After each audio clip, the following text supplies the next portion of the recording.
पैसा दे के प्लॉट खरीदा है। किसी ने दान में प्लॉट नहीं दिया है और कोई अतिक्रमण नहीं है और उस पर अगर अटैक कर रहा है अपने हाथ में बकायदा जो किसी पे अटैक होगा तो मेरे बचाव में मुझे कुछ करना पड़ेगा। सामाजिक योग के खिलाफ इस तरीके का घटनाक्रम होता है और उसमें जो पुलिस के जो अधिकारियों को निलंबित किया जाता है वो भी तीनों के तीन राजपूत को निलंबित किया जाता है। क्या थाने में कोई और राजपूत के अलावा अधिकारी नहीं थे, कोई कांस्टेबल नहीं थे? जातिगत भावना से ग्रसित होकर अगर कोई कार्रवाई होगी तो हम लोग इसका विरोध करेंगे। 4 तारीख को मैं आ रहा हूँ, ज्यादा से ज्यादा संख्या में 3600 कौम के लोग। तो जय माता जी, मैं महिपाल सिंह मकड़ा, श्री राजपूत करणी सेना का राष्ट्रीय अध्यक्ष।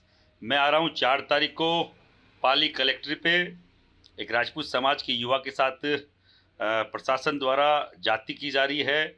पदमपुरा के हमारे पुष्पेंद्र सिंह जी हैं, जो पढ़े लिखे युवक हैं। 2 भाइयों से एक प्लॉट उन्होंने खरीदा। दोनों भाइयों के विवाद में प्लॉट पे दूसरे भाई ने कब्जा करने की कोशिश करी, जबकि पैसा दे के प्लॉट खरीदा जा रहा है।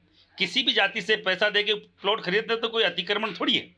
अब उन पे इल्ज़ाम लगाया जा रहा है राजनीतिक नेताओं के द्वारा कि उन्होंने अतिक्रमण करा है, किसी प्लॉट पे कब्जा करा है। तो मैं बोलना चाह रहा हूँ आपके माध्यम से, पैसा दे के प्लॉट खरीदा है। किसी ने दान में प्लॉट नहीं दिया है और कोई अतिक्रमण नहीं है और उस पर अगर अटैक कर रहा है अपने हाथ में बकायदा जो किसी पे अटैक होगा तो मेरे बचाव में मुझे कुछ करना पड़ेगा। उन्होंने अपने बचाव में अगर कुछ किया तो उन्हीं के खिलाफ मुकदमा दर्ज कर लिया गया और मैं बताऊं आपको उन पे इनाम रख दिया गया जैसे कोई आतंकवादी वो आदमी है।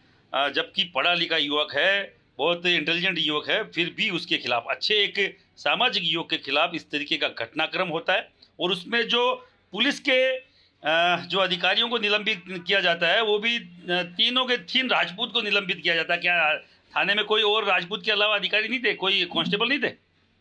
ऐसी दूषित जातिगत भावना से ग्रसित होकर अगर कोई कार्रवाई होगी तो हम लोग इसका विरोध करेंगे। 4 तारीख को मैं आ रहा हूँ, ज़्यादा से ज़्यादा संख्या में 3600 कौम के लोग। अगर 2 जातियों के बीच अगर कोई राजनेता बेर कर रहा है तो मैं सबसे बोलना चाह रहा हूँ, आप सब लोग पधारें, इसका विरोध करें।